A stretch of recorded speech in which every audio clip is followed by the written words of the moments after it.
You are listening to Leaders and Legends, a podcast produced by Veteran Strategies and featuring conversations with fascinating and impactful men and women who have shaped our world, our communities, and our history. My name is Robert Vane, Principal of Veteran Strategies, and your host for our discussion. You are listening to Leaders and Legends, a podcast presented by Veteran Strategies, an Indiana-based public relations enterprise, and sponsored by Garmon Construction, Leaders and Legends LLC, the Grand Hall and Conference Center at Historic Union Station, the McGinley's Golden Ace Inn, and NFP, a national insurance broker with strong local content. Our podcast is featured on the All Indiana Podcast Network in partnership with Wish TV. You may find Leaders and Legends at allindianapodcastnetwork.com. Thinking of starting a podcast or need to host a public meeting? Let Leaders and Legends LLC be your partner as you look for new ways to communicate your message. Please contact Chris Spangle or me at leadersandlegends.net. And as always, all our podcast interviews are dedicated to the legacy and generosity of P.E. McAllister. Thank you for joining us on the Leaders and Legends podcast. Our guest today is Marc Selverstone. Now, he has written a book which filled in completely my knowledge and understanding of the beginning of the American involvement in Vietnam. We're going to talk about it today. The book is called The Kennedy Withdrawal, Camelot, and the American Commitment to Vietnam. And I'm going to ask him why he named it that as opposed to the American Commitment in Vietnam. Dr. Selverstone is Director of Presidential Studies. He's co-chair of the Presidential Recordings Program at the Miller Center, the University of Virginia. Dr. Selverstone, thank you so much for coming on the podcast. Really happy to be here, Robert. Thanks for the invitation. You're very welcome. I'm incredibly grateful for your time. I'm a big fan of subtitles and know they get chosen for a reason. So your subtitle is Camelot and the American Commitment to Vietnam. Why did you choose Camelot as part of your subtitle? And am I being just pedantic and asking why you didn't title it American Commitment in Vietnam? They're both good questions, and happy to try and address them, and to do so not only by focusing on the subtitle, but the main title as well, which I think also warrants a little bit of explanation. As for the subtitle, Camelot and the American Commitment to Vietnam, the Camelot mythology that had circulated around John F. Kennedy is long-standing. It emerged within years of his death. Ted Sorensen, who was Kennedy's alter ego, writer, political counselor, Arthur Schlesinger, who was a presidential assistant, noted Harvard historian, both of them had published their accounts of Kennedy's life and Kennedy's presidency in 1965, and they really set the stage for how we understand both the man and the administration for years and years. And they dominated our conception of what Kennedy was all about and what he was trying to do.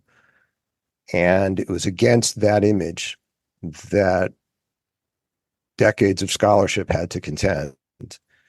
But they had set the stage for interpreting Kennedy and his era as a charmed moment in time, a man who offered the best of what America itself had to offer, young, vibrant. He was carrying the torch of this new generation, first president born in the 20th century. He had an attractive family. He was dynamic, activist. He seemed to capture the spirit of the era as the United States was moving into this more modern age, this decade of development, as he himself would describe it. And there was so much optimism and positivity about what lay in store, not just for the administration, of course, but really for the country, especially coming out of the 1950s and what was perceived as the torpor of the Eisenhower years. And then all of that was cut short. And it's the sense of a wrong turn, unfulfilled possibility, America gone off the rails, notwithstanding LBJ's successes in 1964 and 1965 domestically and thereafter. But the cloud that hung over all of that first was Vietnam, and then certainly as the decade dragged on, civil unrest. And it seemed as though, whereas the country in 1961, 2, 3 was one on the verge of great things, by the end of the decade, it seemed as though the American century itself was coming apart. And so that Camelot mythology, that understanding of the Kennedy era as one of great movement, energy, and expectation, and the presumption that much of that would have continued through the end of his first term and presumably on into a second term, that is what we lost. And that's the argument of much of the Camelot scholarship. And Jackie Kennedy. Sure. And Jackie herself contributing to that narrative through a variety of actions she took surrounding the funeral, thereafter speaking to Teddy White and making sure that Camelot, literally the Camelot mythology itself, was written into the story. So I thought it was important to highlight this understanding of where Kennedy was in Vietnam and where he might have been going, to put that against the backdrop, set it against the backdrop of how many people have come to interpret Kennedy's intentions in Vietnam. And not only because of where we were in the late 1960s and thereafter, there were several moments subsequent to that in the more likely decades of the 1990s, but then also into the 2000s and during the War on Terror era, in which Kennedy was held up as an example of a president who was prudent, who was restrained, who was empathic, who worked with his advisors well, didn't necessarily listen to all of his admitted military advisors without questioning their recommendations. Kennedy was being held up as a model for emulation during a time when the war in Iraq and then Afghanistan was not going terribly well. And so he is offered as an example of perhaps what President George W. Bush might have been, and even at times what President Barack Obama might have been. So this Camelot mythology has long legs, and the story about Kennedy in Vietnam is a big part of that. So I thought it really important to highlight the Camelot dimension, and I address it in the book's epilogue. As for the commitment in or to Vietnam, I'm not sure that there's a really profound reason why I chose the preposition to, but the question of Kennedy's commitment to Vietnam, I think, remains open. At various points during his 1,000 days in office, he had opportunities to commit unequivocally to the preservation of an independent, non-communist Vietnam, and he decided not to do that. At one point in the fall of 1961, when the first slate of really big decisions were made, Kennedy rejected the advice of the Secretary of State, Dean Rusk, and the Secretary of Defense, Bob McNamara, that Kennedy make that unequivocal commitment, and he decided not to. And that's clear from the textual evidence.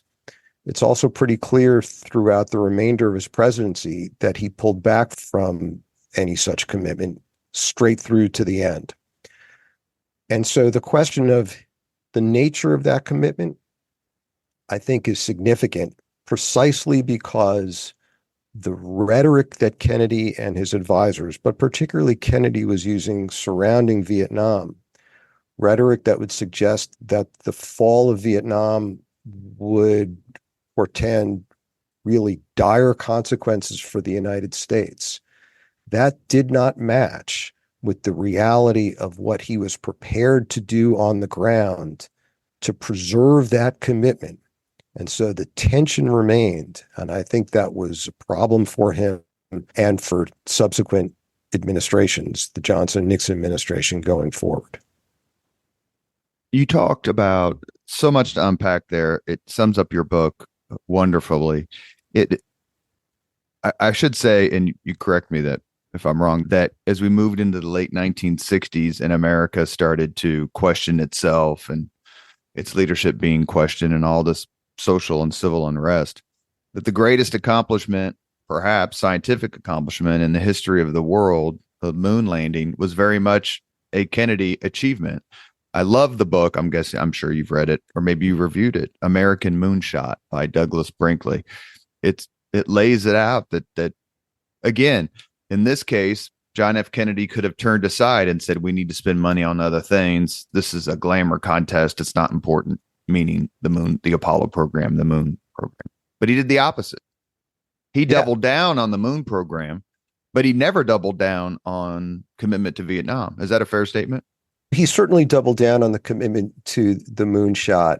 And as you had mentioned at the outset, one of my jobs here at UVA's Miller Center is to spend time transcribing and analyzing Kennedy's White House tapes. And there's a particularly revealing conversation that he has with Jim Webb, who's the administrator at NASA. And it's a conversation from the fall of 1962, at a time when there's real concern about the money that's being spent at NASA and on the Apollo program. And Webb is interested in the moonshot, to be sure, but he is very concerned about the environment in which those rockets will be going up and the men will be operating. And he wants to spend at least as much on the science of understanding the atmospherics.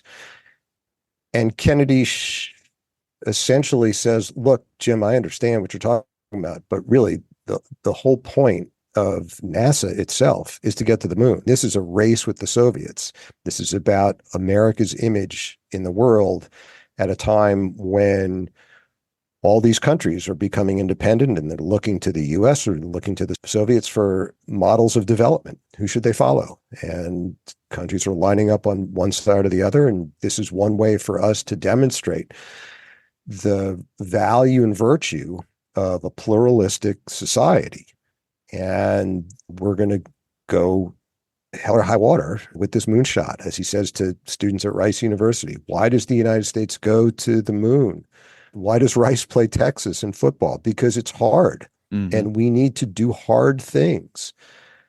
We've done hard things and we've succeeded and we've accomplished. And it's this whole era of accomplishment and optimism post World War II, when the United States, again, notwithstanding what was happened on the Eastern Front of the war, but the role of the United States in saving the world for democracy, as it was routinely depicted. So Kennedy doubles down on the moon landing. Does he not double down on Vietnam? He certainly escalates the American commitment to Vietnam. There's no question about that. At the time that he becomes president, there are less than 700 U.S. military advisors who are there, which is the maximum that's allowed under the Geneva Accords of 1954. And yes, of course, elements of those accords were never put in place. Probably the most significant element was the 1956 election that was supposed to unify the northern and the southern halves of Vietnam itself. Those were groupment zones. Nevertheless, the United States had tried to adhere generally to the number of 685, which was the number of the advisors in Vietnam, American advisors in Vietnam, when Kennedy came in. By the time that he's assassinated, the number is 16,732. So there's a massive escalation of the American program. And it's not just numbers of troops, it's the nature of the program itself. This happens over a period of time. But the command structure of U.S. forces in Vietnam evolves from that of a military assistance advisory group to a military assistance command. person running that operation, it's elevated from a 3-star general to a 4-star general. Paul Harkins comes in as the 4-star. There's a whole new wave of military technology and hardware that come in. Fixed wing aircraft, helicopters, all kinds of communications personnel, intelligence personnel, special forces training. It's really a laboratory for the United States for how to conduct these brush fire wars, which are seen as the kinds of engagements that the United States is going to be engaging in throughout the 1960s. So Vietnam itself is a really important conflict for a variety of reasons, not the least of which is that it signals America's commitment to fight these wars, as Khrushchev would call them, wars of national liberation for the hearts and minds of people around the world. So while Kennedy maybe doesn't double down in a parallel commitment to the way that he does with the moonshot, he certainly escalates the American involvement.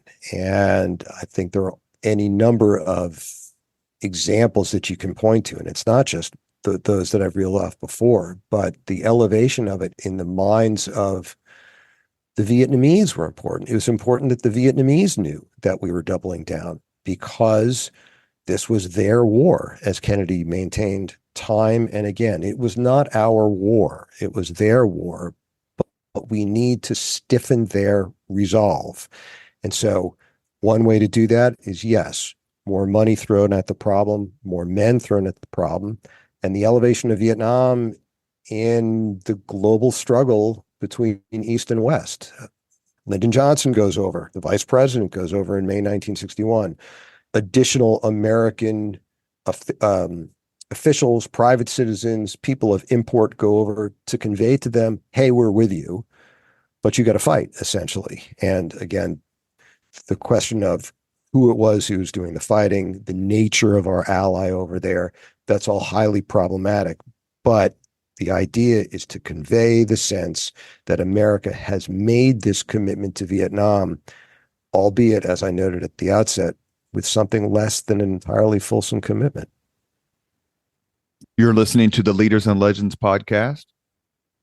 We're having a wonderful conversation with Professor Marc J. Selverstone about his book, The Kennedy Withdrawal, Camelot and the American Commitment to Vietnam.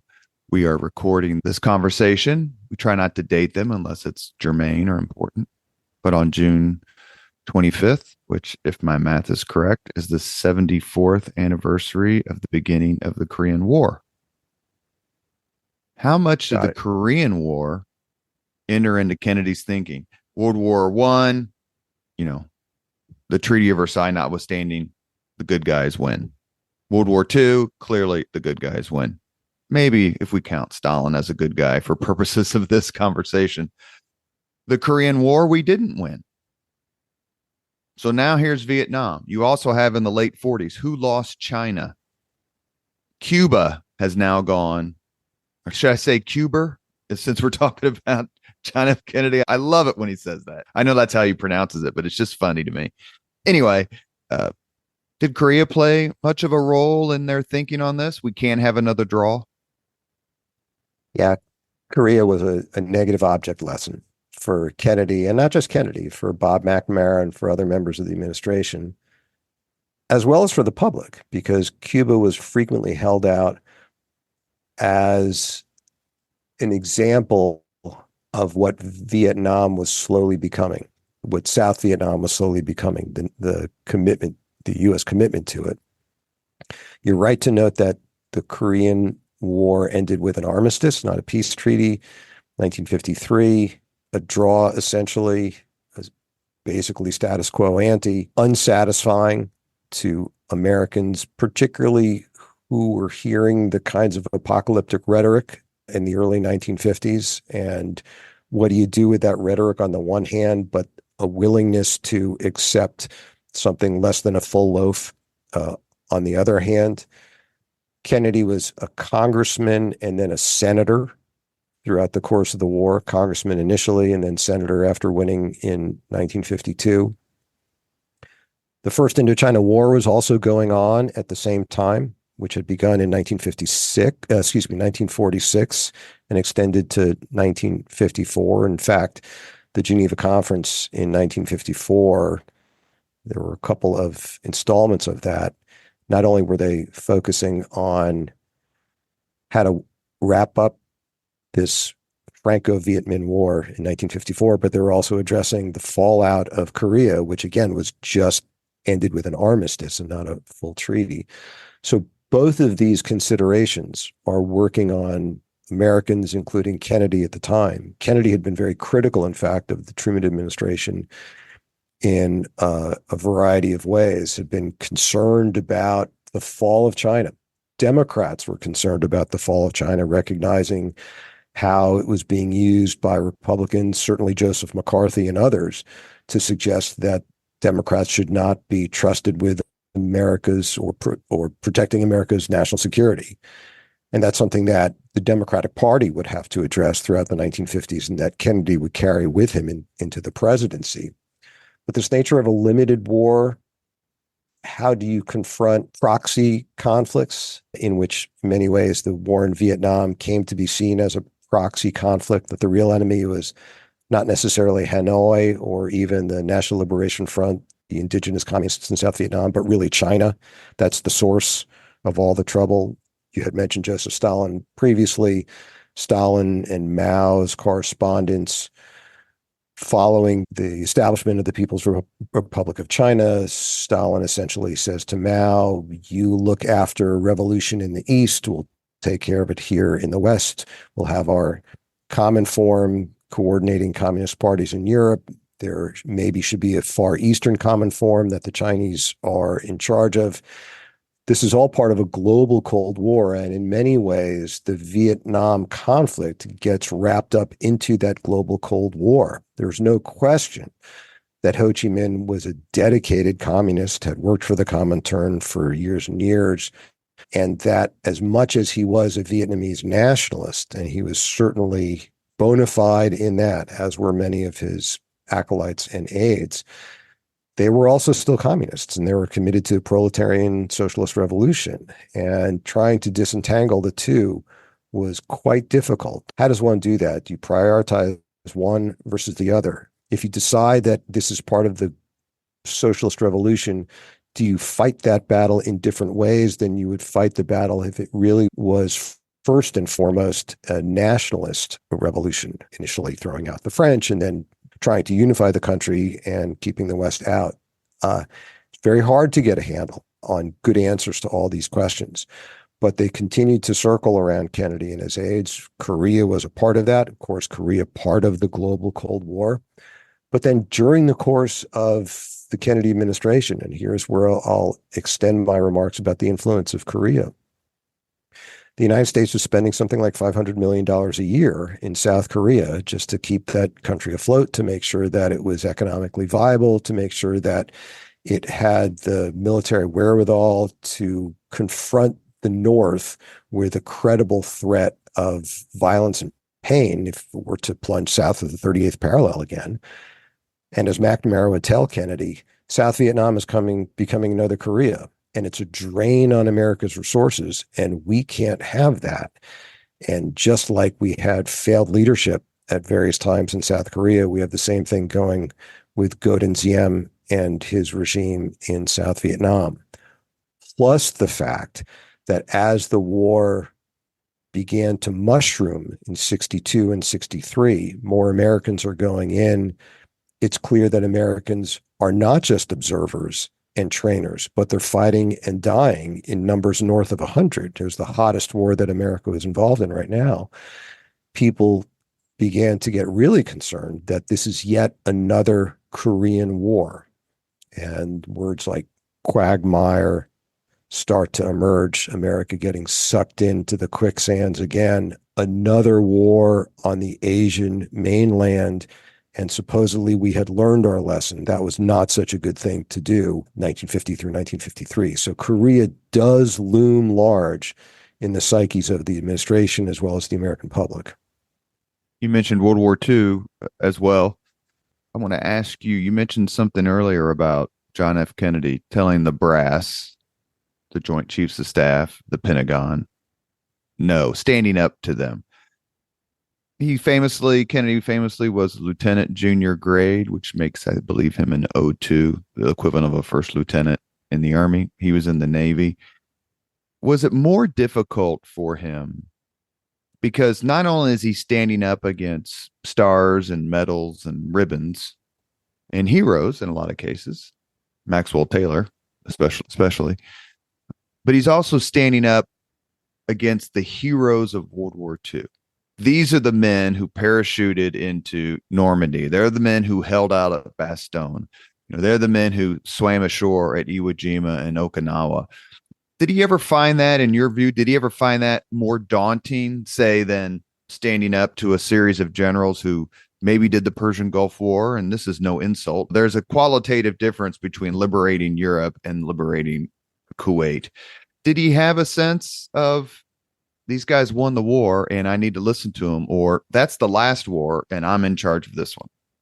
Yeah, it's a great question, because not only Kennedy, but those he surrounded himself with were also serving in those junior capacities, whether it was as aides de camp or part of the U.S. bombing survey, both the Pacific and the European theaters. These guys were clearly not even second rung, below that. And here they were addressing Curtis LeMay, who was directing the bombing campaign in the Far East. And as you mentioned, Max Taylor. Kennedy, though, as you mentioned again, had been a lieutenant junior grade, had seen the military up close and had developed his own thoughts about their efficacy, their expertise, how well they ran things. Intelligence. One of Kennedy's first jobs, actually, when he was stateside, was in intelligence. And he was not terribly impressed. And I think that sense of skepticism, certainly the chaos that war brings, that's what Mike Tyson said, everybody has a plan when you go into the ring, but as soon as you get punched, everything changes. And that's certainly true in wartime. You can have plans. Even Eisenhower had said that, right? Plans are nothing, but planning is everything. Moltke says no plan survives first contact with the enemy. Yeah. And it's no sense in, I have no doubt that there was a respect that Kennedy had for the challenges that many of these individuals had as leaders, the tough calls that they had to make. But he also recognized that this was a different conflict. This is not total war. We're not going to be pursuing unconditional surrender here. Very different kinds of theaters. We are not looking to occupy Southeast Asia. We're trying to prevent allies from being overrun, and then we'll look to get out. The dynamics are really quite different. But Kennedy himself, I think you also have to take into account not only his experience in the military, but his personality. This is a guy who has been in the public eye for a long time and has had to develop a sense of thick skin, not only because he is in the public eye, because he's got such a domineering father in many ways, as in Joe Kennedy. And Joe Kennedy took a lot of heat, and John had to address that. But John also develops his own ideas about the propriety of commitment in World War II, the commitment to the British cause, which was different than what his father ended up proposing. So Kennedy becomes his own man, and becoming your own man at that age, he's born in 1917. So we're Correct. talking 1939, 1940 here, young 20s. And he carries that sense, I think, of intellectual independence with him. He criticizes both Truman. So he's criticizing his own president for his handling of not only the Chinese Communist Revolution, but this emerging war, not even emerging at this time, this war between France and its Vietnamese nationalist ally against the Democratic Republic Book of Vietnam, the Viet Minh, and thinking that the United States is supporting a French cause that is insufficiently attentive to Vietnamese nationalism, and that we're probably creating more communists than we're killing by failing to address Vietnamese independence.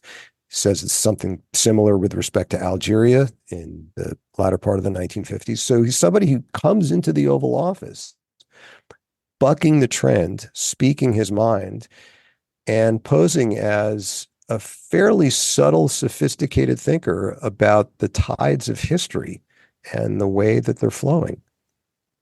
He criticized one of the great leaders in all of American history, but especially World War II, and that's General of the Army Dwight D. Eisenhower, who had just spent 8 years as president. So Kennedy certainly had a measured cockiness that seemed to have public perception as its guide in a lot of ways. But he was a thinker. And so I think that's one of the reasons why I just recorded a podcast. I'm not sure if you're familiar with Boston Talmadge. Sure. Talmadge Boston. Talmadge Boston. Yeah, How the Best Did It. And he includes Kennedy. One more general question, then I want to move on, because this is something that kept popping into my mind. On a scale of 1 to 10, 10 being it's Pythagoras, it explains everything. 0 means you read it on the back of a box of matches. How much did Kennedy believe in the domino theory? Good question. Hard one to answer. As are many questions about Kennedy, because he didn't put a lot in writing. And so that's one of the reasons why his White House tapes are so valuable, because we do get a chance at an unfiltered Kennedy, recognizing, of course, that he may be calibrating what he's saying, given who else is in the room. We have his public statements as well. And we have the reflections of those who report on conversations in the secondary literature or in the memoir literature. My sense is that Kennedy was skeptical of a very mechanistic application of the domino theory, such that simply because South Vietnam will potentially be overrun by North Vietnam, the entirety of Southeast Asia is therefore going to fall. And if Southeast Asia falls, then you keep going down the archipelago further south, Malaya, Australia, which many people saw as the final domino. Of course, Lyndon Johnson thought we would have to pull back our defenses to San Francisco. There are other concerns that the contagion, as it was described, would spread from there, from Southeast Asia, west toward India, and then to the Middle East. The way that people conceived of the domino theory was in quite lurid and apocalyptic terms. And while Kennedy was resistant to that really mechanistic application because of A, you therefore get B, he recognized that the dynamics still mattered. Like the perception of what happens in one place matters in another spot. As he put it, both our allies and our adversaries would, of course, take into consideration what the United States did after making such a commitment in Southeast Asia, right? The Republic of South Vietnam would not have survived into 1955 had it not been for the United States Treasury and the commitment of money and expertise to helping stand that country up. And if you let it go, if you look like you're willing to throw an ally under the bus, what are the Germans going to say? The West Germans going to say about that, or the French, or the Brits? And so there are psychological dominoes to pay attention to. It doesn't mean that everything is going to crumble the next day, but it's going to have an impact. And so while I don't think that as subtle and sophisticated a thinker as he was, he simply would have understood the domino theory operating in ways that I guess, Dwight Eisenhower suggested in that April 1954 public remark. He did think that the logic of the domino theory was operative, and that logic was really important. which is why I think it was so important for him to make that commitment, qualified as it was in Southeast Asia, because of the image that it would present to the world, again, allies as well as adversaries, about who the United States was and what it was willing to do in this Cold War. 0 to 10? Ha! So I'm going to resist that. And I'm going to act like a president would and answer the question I want to answer and not the one that's being put to me. And I'll do that. Does that work in your classroom? Yeah, you'd have to ask my students. But what I would say is that his domino theory may not be your domino theory. It's not the one that we all think about. The way that he conceived of those dominoes, the historical unfolding of their falling could probably be extended out fairly far into the future, which meant that you could therefore take action to forestall those dominoes really from fully collapsing. Maybe they'd fall a little bit. Maybe there would be a little bit of accommodation, perhaps to Beijing, if that was the case, depending upon which country it was. But just like Kennedy would have resisted a binary, I'll do the same. Not that it matters what my grade would be. So I'm going to just say I'm unqualified to give a grade. But based on your book especially, and Marc Updegrove's history of, which is how I got your information. So I'm very grateful to Marc Updegrove and Mark Lawrence, who were wonderful podcast guests separate. But when they came on together, it was a lot of fun. It was especially fun. They're great. I've taken the notion, the interpretation that Kennedy always wanted to keep his options open. That was important to him. In the times that he acquiesced, specifically the invasion, the Bay of Pigs, the invasion, where he just let it ride, didn't work out well for him. He wanted his hand on the till. But President Kennedy thought the domino theory was a trap, rhetorically, strategically, philosophically. In other words, you can get caught up into thinking only through the lens of the domino theory. And if you do that, it's going to lead you perhaps to make decisions that you ordinarily would not have made because you have not kept your options open. I think that's true. I think he understood the constraints that it imposed. At the same time, he himself articulates it publicly and reinforces it. So in that famous September 9, 1963 interview with NBC, when he sits down with Chet Huntley and David Brinkley, he says, he's asked point blank whether he believes it, and he says he believes it twice. He repeats it, and then he highlights the role of China and the impact of China on Southeast Asia and the contagion essentially spreading. So as much as he might have privately resisted it and understood the dangers in it, he publicly cops to it. And that's one of the conundrums that we're faced with trying to understand where Kennedy was on a variety of matters. And all presidents do this, right? There's a private thought and a public thought, and there's how do you bring the public along with you so that you can then do what it is that you really want to do. You need that power, and you got to remain in office in order to do it, which is why some people, I think the more expansive interpretations of Kennedy's withdrawal planning suggest that he was headed in that direction all along, but that he couldn't truly come out and say that he wanted to get out of Vietnam because he never would have been reelected if that was the case. There's always this tension between public and private. And I mention it in the book as well, particularly with respect to McNamara. Exactly. And I'm going to ask you about him in just another minute, but maybe it was more important or just as important that our adversaries believed in their own domino theory, and we had to take that into account. You have been listening, excuse me, you are listening to Leaders and Legends, a podcast presented by Veteran Strategies, an Indiana-based public relations enterprise, and sponsored by Garmon Construction, Leaders and Legends LLC, the Grand Hall and Conference Center at Historic Union Station, and the McGinley's Golden Ace Inn. Our guest today is Marc Selverstone. We are discussing his book, The Kennedy Withdrawal, Camelot and the American Commitment to Vietnam. There's always, when you read these books, a lot of times there's like the central protagonist or antagonist, but there's always this sort of cast of characters.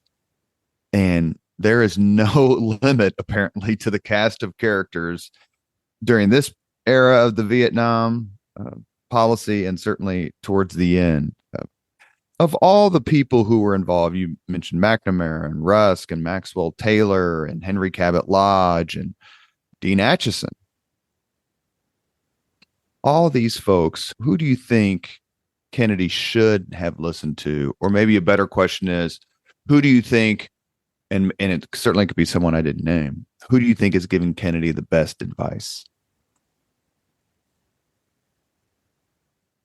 Another really good question, and I'll throw it back to you with another unorthodox answer. As for the person I think he should have listened to more, I would say himself. Because Kennedy, for a decade prior to becoming president, had real concern about the viability of non-communist Vietnam. Certainly by 1950, 1951, when he goes to Vietnam in advance of the 1952 election, essentially he's trying to bulk up his bona fides as somebody who's interested in the world. Not that he fell short in that, given his career up to that point, but certainly to be conversant with the issues of the day. He recognizes through his tour there that the French cause is a losing cause. And this might not turn out exactly the way that we want, but it's not necessarily the end of the world. Kennedy himself recognized the value of neutralism or neutrality in international relations. It wasn't the end of the world again if the United States ended up working with a country that was communist, if not necessarily behind the Iron Curtain. So Yugoslavia comes to mind. There's a value of holding out for these countries, the possibility of not having to situate yourself in the other camp, that there's still ways to work with the rest of the world, be part of the family of nations. Kennedy, even when he was president, and again, his Algeria speech in 1957 and the power of nationalism and the coursing of history, yes, he does talk about South Vietnam being the finger in the dike. We need to support good and ZM to the hilt. Kennedy was part of the American Friends of Vietnam, that lobbying group that pushed to support them. So there are all these examples of Kennedy sticking with the Republic of Vietnam and suggesting that he was fully a Cold Warrior. But there are lots of examples, too, of Kennedy doubting the value of the United States pouring so many resources into Southeast Asia. And you had mentioned Cuba. In the course of these meetings in the fall of 1961, when he's being presented by Maxwell Taylor and Walt Rostow with a report that they had put together after visiting Vietnam, late October 1961, which Taylor is calling for a real military commitment and the insertion of 8,000 plus combat troops.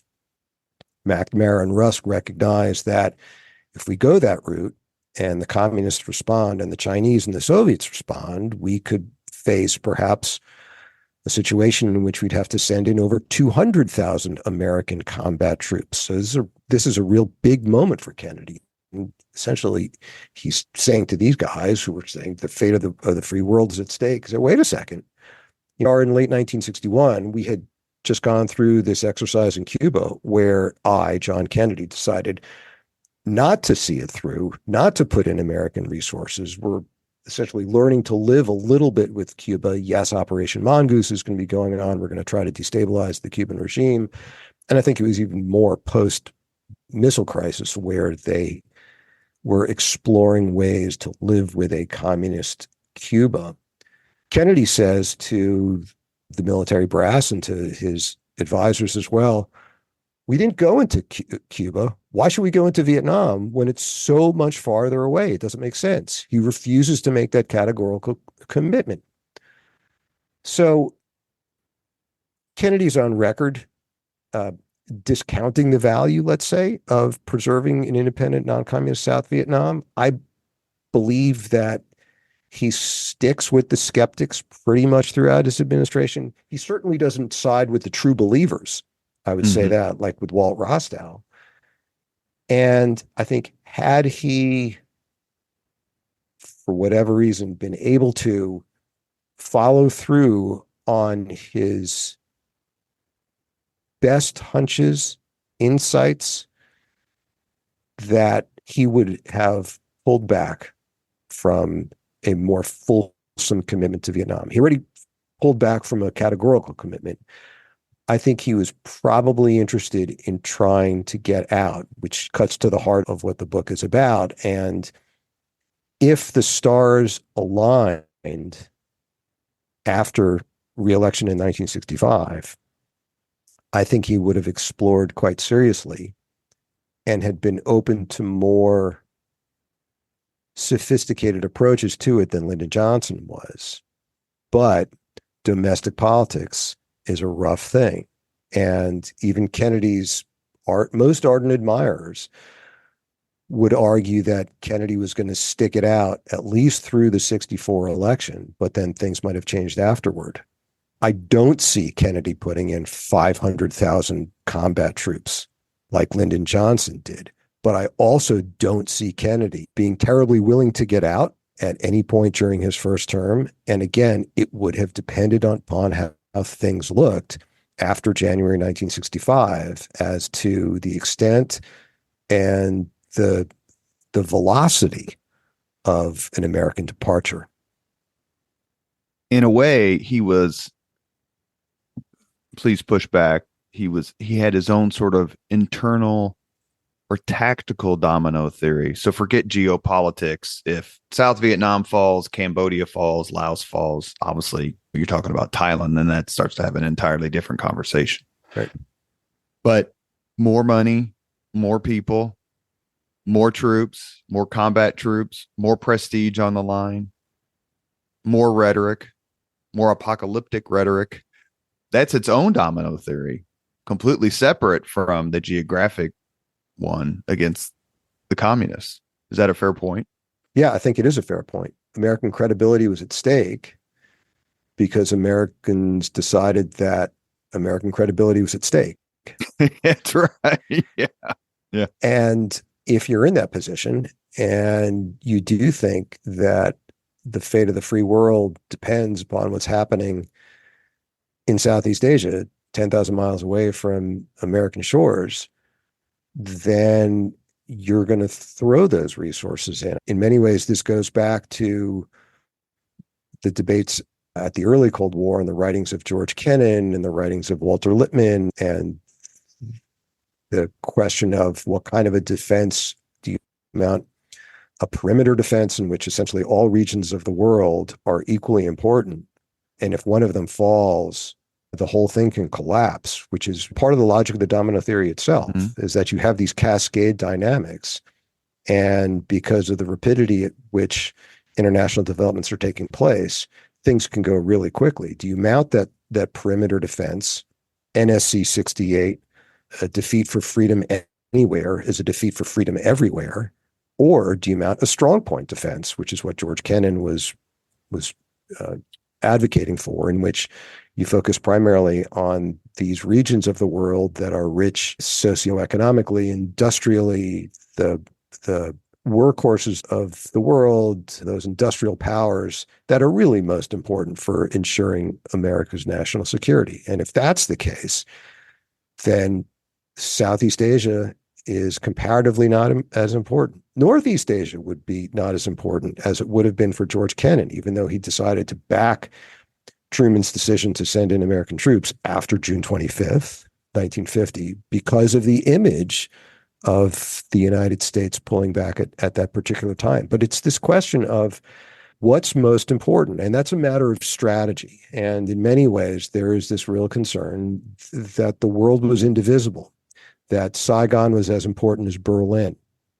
And if you make it such, then you can understand where the logic takes you, as you laid out at the beginning.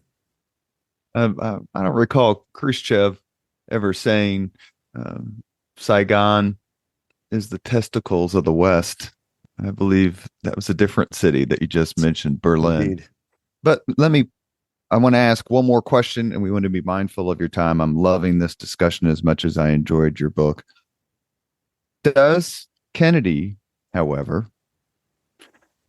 and I'm a guy who wears a Nixon's the one a t-shirt to parties, so you get my bias. I think I asked Mark, was it Mark Updegrove or Mark Lawrence or both? Wouldn't it have just been better if Nixon had won in 60? No assassination, no Watergate, no this and that. And they couldn't bring themselves to concede that point, which I understand. Mm-hmm. But in his inaugural, John F. Kennedy set the bar. It wasn't set by foreigners or advisors or maybe even the greater political system per se. We will bear any burden, aid any friend. That's what he said. Help any friend, oppose any foe. I mean, that's what you say privately. He chose to say it publicly in the grandest of stages. And how much did his own rhetoric box him in? I think it boxed him in a lot. I think it did in a broad sense, but also specifically. So scholarship on the Cuban Missile Crisis, for instance, often points to Kennedy's rhetoric, red lines, the speech by Roswell Kilpatrick in October 1961, declaring once and for all that if there was a missile gap, it was vastly in Washington's favor. Rhetoric mattered greatly. Certainly it matters for Kennedy. It's these soaring lines that are unforgettable, as you say. And all of that stuff, the bearing any burden, the opposing any foe, was, as he finished, to ensure the survival and the success of liberty, right? That's what's at stake here. And you would hear him at various times throughout his administration say something similar. And I was struck as I leafed through his various public pronouncements on particularly on Vietnam, but more generally on the Cold War, just a couple of weeks, not even a couple of weeks later, 10 days later, when Kennedy delivers essentially his first State of the Union address. He delivers a joint session of Congress, and I think it's the 30th of January, in which he talks about the United States being in its hour of maximum danger when he's not even sure, when we're going to test the proposition whether a nation such as ours can survive. That's really heady and scary stuff. And he therefore puts the country on edge a little bit. And it's an edge which calls for sacrifice. And that's another theme of the inaugural, and it's a theme throughout his entire administration. But we have to run risks. And this is the risk. We have to support free peoples, as Harry Truman would say, who are attempting to resisting attempted subjugation. This is, in a way, the playing out of containment theory.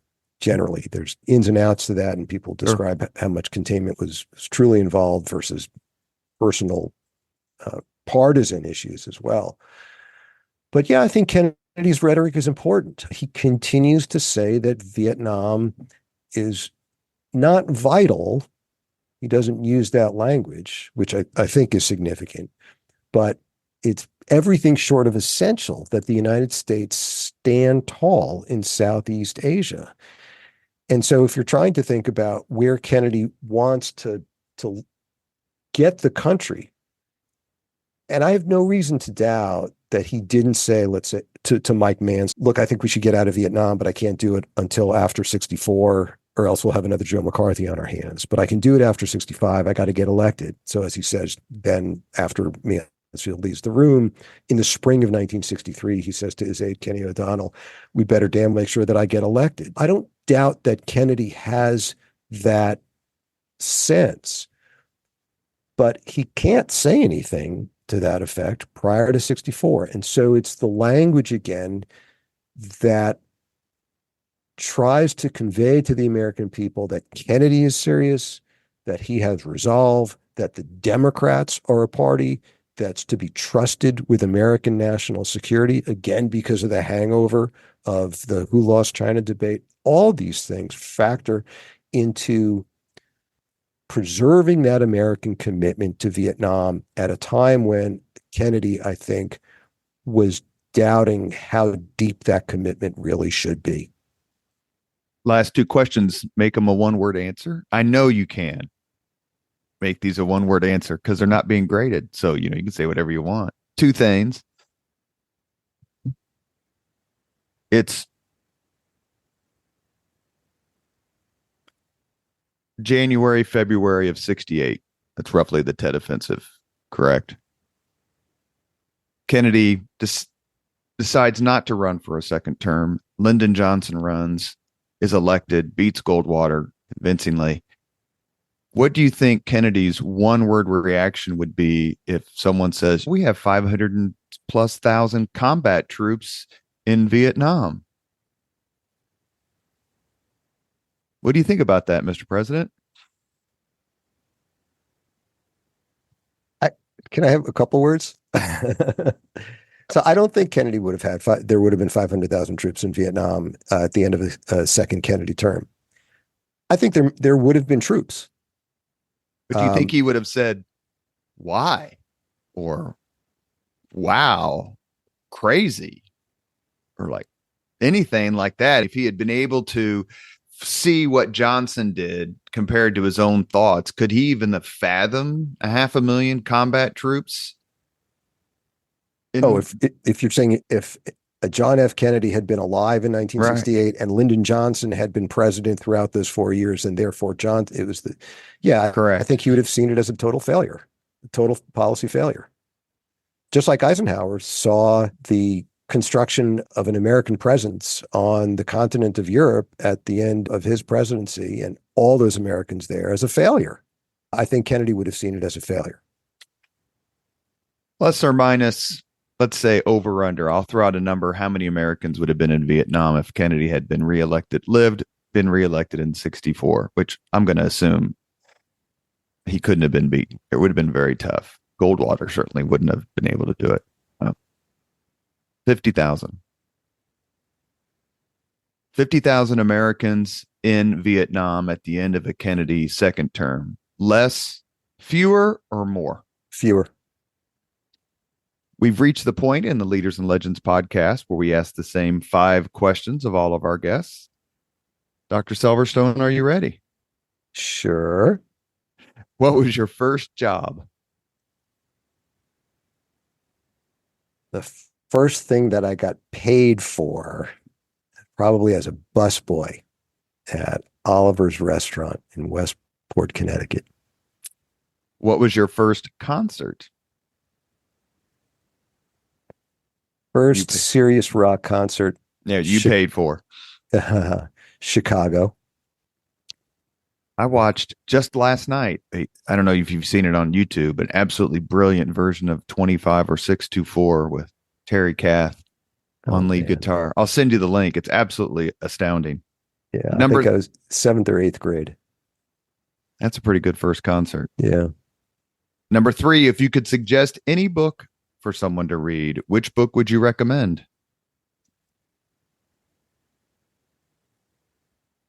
Wow, that is a tough one. There are so many. I'll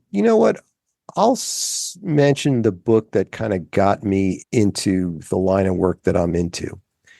And that's Strategies of Containment by John Lewis Gaddis, the Yale professor. He happened to be my advisor at OU. But it was a book about American strategic thought at the dawn of the Cold War and throughout the Cold War.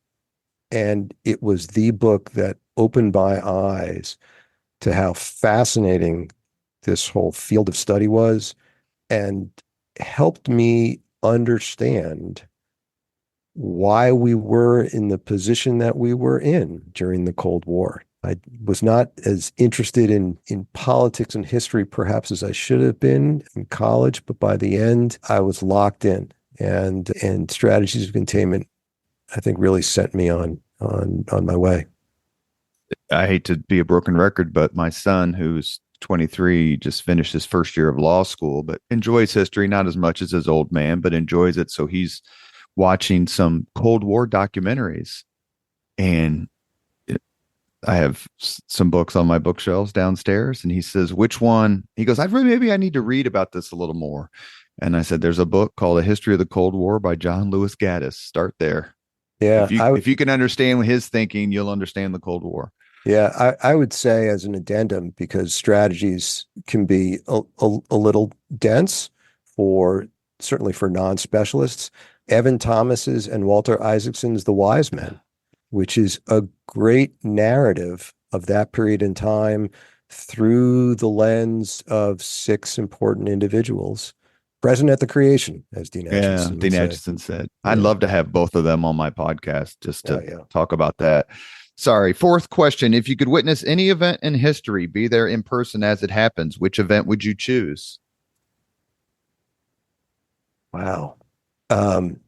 I used to be a pretty quick runner when I was young, so maybe Vesuvius and Pompeii, and hoping that I could run. It's just, I know it's a little flip. Not Bannister and Lundy? Yeah, that would be cool, huh? Yeah, I'll stick with that. Otherwise, I'd ruminate and we'd waste your time. Last question. If you could have dinner with anyone living today, 2 hours off the record just to chat, whom would you choose? Maybe it would be Obama. He's the most popular choice. And I say that because in many ways, like Kennedy, and I paired the two a little bit against each other in the epilogue of my book, he was confronting many of the same kinds of choices Kennedy was confronting, had similar skepticism with respect to the options he was being offered, and yet in some ways made some of the same choices that Kennedy did. And I would love to hear more in a very off-the-record way about his thought process. You have been listening to Leaders and Legends, a podcast presented by Veteran Strategies, an Indiana-based public relations enterprise, and sponsored by Garmond Construction, Leaders and Legends LLC, the Grand Hall and Conference Center at Historic Union Station, and the McGinley's Golden Ace Inn. As always, all our podcast interviews are dedicated to the legacy and generosity of P.E. McAllister. Our guest today has been Professor Marc Selverstone. We discussed his insightful, wonderful, extraordinarily readable book, The Kennedy Withdrawal, Camelot and the American Commitment to Vietnam. Thank you so much for coming on the podcast. I enjoyed your book. It's wonderful. Thanks, Robert. It's a great conversation. Your questions were super. It was a real treat to be able to spend this time with you. Thank you very much. Thank you really very much. Thank you very much for listening to Leaders and Legends, brought to you by Veteran Strategies Incorporated. If you want to contact us about this program or our menu of public relations services, please send us an email at robert@veteranstrategies.com. That's robert@veteranstrategies.com.